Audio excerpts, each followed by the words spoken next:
Salute. Salute to God, the Most High, the creator of everything. Salute to all the day ones, salute to the new subscribers. As you come in, you know, please wipe your feet on my welcome mat by hitting that like button, subscribe button, notification bell. Once again, as you come in, wipe your feet, all over my welcome mat by hitting that like button, notification bell, and subscribe button. Alright, here we go again. Trolls, only God and your mama can love you. And I'm starting to love you too because you make great content, And last but not least, wait for it, wait for it. One time, yeah, I say one time, yeah, I say one time. One time for the Uncut squad, baby. One time for the gifted family. One time for Big Bro's Corner. One time for Big Bro's Backup. One time for God, the Messiah, the Most High, the Savior, y'all the real MVP. And 2 salutes to the G.O.D. Okay. You know how you can be talking to a wise relative, an aunt, a mom, an uncle. In this case, for me, it was an aunt. And, my aunt was telling me how proud she was of me. And I was telling her how proud I was of her because we've both been through things. And, we're finding our way back, through the grace of God. And, we started talking and my aunt said something. She goes, well, nephew, finally, you figured out how to live rather than just exist. And it stuck with me. So this is what I'm saying. You can speak to someone who's anointed, and what God has for you, you will receive. Now, let's speak on existing instead of living. How many days of your life, how many times, how many trials and errors have you gone through just trying to exist rather than living?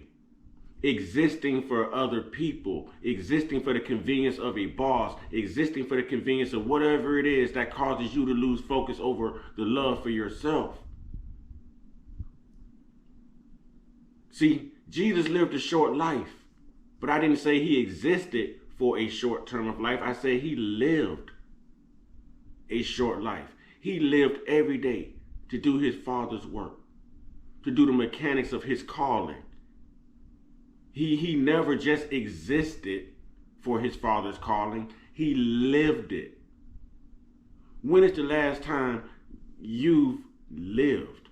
Sure, some of us will get up and, get ourselves done up right, touch G status for a man to go celebrate a birthday, or a woman to put on her best and do her makeup and get her hair done to go celebrate her birthday, and you live it up for one day, one time. Right? Nothing else matters. Nothing's going to rain on your parade. Nothing's going to ruin your happiness. Nothing's going to steal your joy. Nothing's going to ruin this moment, my life right now. But what about your life going forward? Do you go back to just existing? Do you go back to just pleasing other people so that you can feel good about yourself? Do you go back being semi-depressed, after that one day because you've lived for one moment?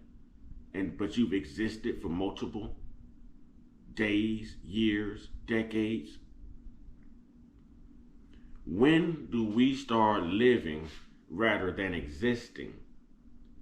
And through the glory of God, I'm a part of that testimony because, see, I once just existed.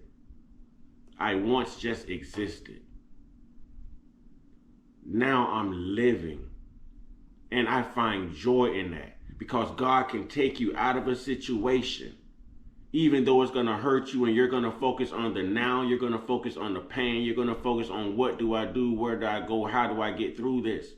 But the Lord has already created a path for you, a path of success, a path of victory, a passionate testimony that you must get to.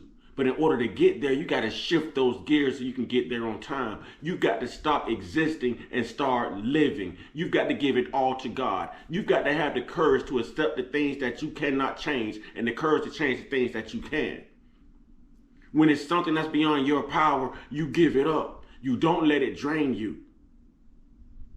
Recognize that this is spiritual warfare. Every day you open your eyes, you are in a spiritual battle. A spiritual battle. How strong of a soldier are you? How thoroughbred are you? How solid are you? How courageous are you? How much do you love yourself? How much do you love the God that created you and put the power in you? Put the power in you to claim these victories, to have this authority, to live rather than existing. There's somebody waking up right now headed to a job that they hate, but the pay is good and it's been making a way. But you hate it. Your boss don't even know you exist unless you're calling off. There's somebody right now who has a multi-billion-dollar idea, but you're afraid to take that leap of faith and jump out on it. You're afraid to be your own boss. You're afraid to embrace the power, the authority, and the ideas that God has instilled in you to be successful and to be the prominent figure that He's calling you to be. You're afraid of your success. See, you're existing. Living is when you put it all on the line. You give it all to God and you put it all on the line. And you take that leap of faith. Don't jump, leap, because God's got you. God's got you. It was already written. But like I said, in order to get there, you got to shift those gears to get there on time. You got to stop existing and start living. You got to know the power in you. You've got to understand the circumstances that you've been through, the understanding that you've gained, the who you was then compared to who you are now. Where you was then compared to where you are now. What you were going through then compared to what you're not going through now. How you feel about you then compared to how you feel about you now. How people looked at you then compared to how those people look at you now. How people felt about you then compared to how people feel about you now.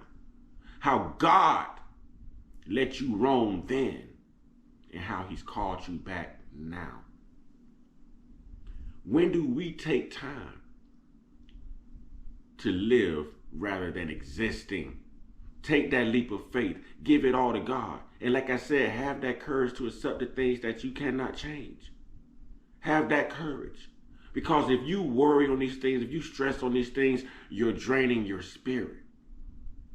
You should wake up joyous every day. Because every day you open your eyes, you've already defeated the devil. You've already defeated death. You've already found favor from God. You're already called to do something. But until you understand your purpose and your power, until you understand that God has a calling, until you understand that we all go through something to get somewhere, oh, you're always going to exist instead of living. Stop existing, people, and start living. Live for God. Don't exist for the world. Don't exist for a husband. Don't exist for a wife. Don't exist for the pay. Don't exist for the title, the label, the materialistic items, or the financial benefits that you can possibly gain. No, that's existing. That's what the rest of the world is doing too. But when you give it all to God and you stand on it, God makes it possible for you to live. And let's face it, unless we do surrender to God, none of us will live. With that being said, y'all get y'all one-on-one. Get your one-on-one. Get your one-on-one with your higher power. G-O-D, y'all. There's only one. Get yourselves right. Stay prayed up, stay blessed up, stay meditated up, stay protected. Oh, excuse me, y'all. My cappuccino been calling me. Stay real, stay woke, stay uncut. Be inspired. Be great. Be you. Know that through all things, trusting in man is only going to lead you. to defeat depression. It's going to lead you to anger and having to start over. All right? It's going to lead you to frustration. But when you trust in God and you start living, He's always there to pick you up when you're down. He's always there to catch you when you fall. He's always there to bring out your best when you're at your worst.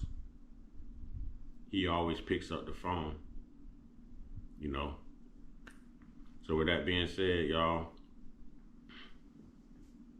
start living and stop existing. Shout out to my aunt for this message, and shout out to God for allowing me to be a vessel to deliver this message to whoever may need to hear this morning. Ashe.